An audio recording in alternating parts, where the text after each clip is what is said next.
hati-hati. Lihat juga, lihat rambutnya. Wah, kalau rambutnya putih semua, lah ini mikir rakyat ini.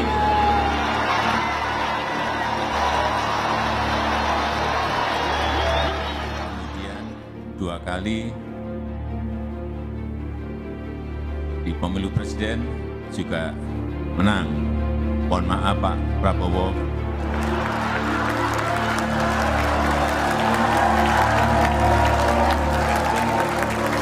Kelihatannya setelah ini jatahnya Pak Prabowo. Menjelang kontestasi politik 2024 saat ini, Presiden Joko Widodo menjadi sorotan dan pusat perhatian banyak pihak dan para netizen. Pimpinan partai dan pengamat politik, akademisi, tokoh agama dan media massa bertanya-tanya. Dengan berbagai asumsi dan teori berusaha menebak kemana arah dukungan Jokowi pada Pilpres 2024 mendatang. Approval rating kepemimpinan di atas 80%, menempatkan Jokowi dalam posisi sentral, yang akan memastikan siapapun capres yang didukungnya, berpeluang besar menang dan menjadi penerus kepemimpinan berikutnya. Demi memperoleh keuntungan elektoral, para bakal capres menampilkan diri sebagai replika Jokowi. Dan bersama kekuatan politik pengusungnya, berusaha mendapatkan sebanyak mungkin endorsement dari Presiden Jokowi untuk dipamerkan ke publik. Tak bisa dipungkiri, intensitas Ganjar Pranowo dan Prabowo Subianto dengan Presiden Jokowi memang cukup tinggi. Kegiatan dan momen kebersamaan mereka banyak dianggap sebagai bentuk dukungan. Ucapan dan gestur Presiden dalam sejumlah kesempatan juga menimbulkan spekulasi serupa. Ujungnya, kedua kubu bakal capres, Ganjar dan Prabowo, terlibat saling klaim. Siapa paling dekat dan paling cocok sebagai replika politik dari Jokowi? Sebagian publik membacanya sebagai sikap politik Jokowi yang mendua, sikap politik main dua kaki. Sementara sebagian pengamat politik menilainya sebagai intensi Jokowi untuk menjadi kingmaker di Pilpres 2024. Benarkah demikian? Sepertinya tidak. Jokowi tidak bersikap mendua atau bermain politik dua kaki. Posisi Ganjar sebagai gubernur dan Prabowo sebagai menteri, memberikan mereka banyak ruang kebersamaan dengan Jokowi. Momen bersama yang sebenarnya bersifat birokratis dan teknis, sebagai bagian dari kerja Presiden. Namun kemudian, lebih sering dimuat para pendukungnya dengan tafsiran politik berlebihan, sehingga akan dibaca publik sebagai bentuk dukungan politik atas bakal capres bersangkutan. Sudah sejak awal kok restu-restu. Sejak awal saya menyampaikan mendukung beliau. Momen yang Jokowi anggap biasa sebagai bagian dari kerja, yang selayaknya juga kerap ia lakukan dengan para menteri dan gubernur lainnya. Namun menjadi momen istimewa bagi bakal capres, karena akan secara otomatis meningkatkan elektabilitas dan dukungan nyata massa. Jika melakukan endorsement pun, ia berikan kepada semua figur potensial bakal capres. Tentunya, selain Anies Baswedan, yang kadung memproklamirkan diri sebagai antitesa, dan berseberangan sikap dengan Jokowi.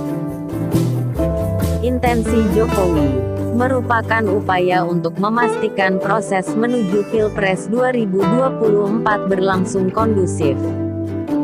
Sekaligus upaya menjalin hubungan baik dengan penerusnya yang akan terpilih nanti, sehingga harapan pembangunan yang lebih baik bisa dipastikan kesinambungannya ke depan. Lantas, siapakah sosok yang akan dipilih Jokowi untuk memastikan legasi kepemimpinannya terjaga ke depan? Kita boleh berbeda pendapat, namun, saya cenderung menebak Ganjar Pranowo yang akan dipilihnya. Jokowi adalah figur yang teguh berpegang pada keyakinan dan prinsip yang dianutnya. Kita dipaksa untuk ekspor, ini barang kita. Memang, yang saya sampaikan kemarin kita kalah. Tapi apa kita langsung ingin berhenti saja? Tidak. Sampaikan pada Menteri banding. Ganti dirutnya. Ganti, ngapain kita? Ia tidak akan mengkhianati dan berhadap-hadapan dengan PDIP, yang telah berjasa mengantarnya menjadi wali kota hingga presiden. Dan jauh sebelum menjadi capres resmi PDIP, Ganjar telah diproyeksikan Jokowi untuk maju sebagai capres. Ada juga yang mikirin rakyat sampai rambutnya putih semua, ada. Selain memiliki elektabilitas cukup tinggi, Ganjar dianggap akan menjadi penerus paling rasional, karena mempunyai pengalaman relatif paling lengkap di antara bakal capres.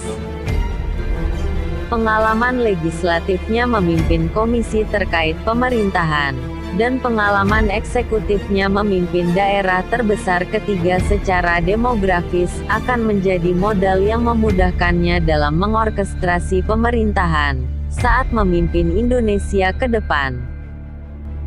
Dan hanya Ganjar di antara ketiga capres saat ini, yang dinilai tidak pernah menggunakan sentimen primordial dan politik identitas dalam pileg maupun pilkada yang diikutinya. Itulah yang namanya gotong royong. Tidak memandang suku, tidak memandang ras, agama maupun golongan. Karena siapapun yang berdiri di bawah kibaran bendera merah putih memiliki hak dan tanggung jawab yang sama, yakni menjaga dan mengamalkan Pancasila.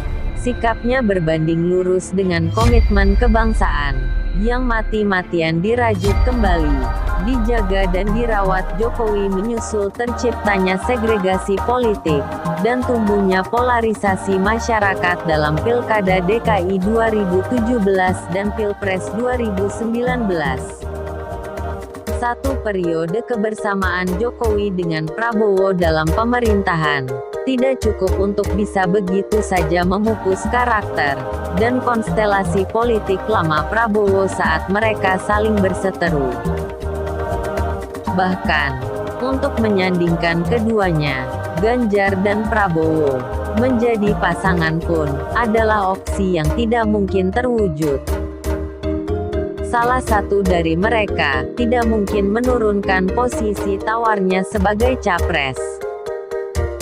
Ganjar merepresentasikan kekuatan parpol terbesar saat ini. Demikian sebaliknya, kursi presiden merupakan target Prabowo yang sudah jelas dan tidak bisa ditawar-tawar lagi. Tidak adanya pengalaman administrasi pemerintahan, keberimpitannya dengan rezim Orde Baru, keterkaitannya atas pelanggaran HAM di masa lalu, dan irisannya dengan praktek politik identitas dalam Pilkada DKI 2017 dan Pilpres 2019 masih membayangi sosok Prabowo.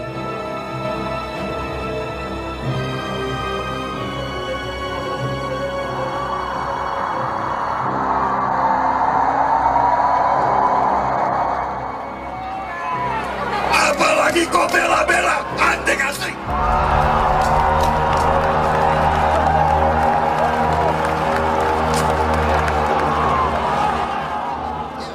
Yang ketawa. Kenapa kalian ketawa? Pertahanan Indonesia rapuh, kalian ketawa. Lucu ya? Kok lucu? Ada apa? You bicara sendiri di situ. Apa you aja mau bicara di sini? Hal yang dikhawatirkan bisa terulang, mengingat basis penyokong dan pendukungnya masih sama. Sebuah resiko yang tidak mungkin akan diambil Jokowi.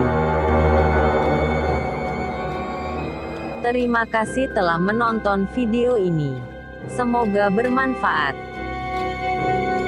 Salam.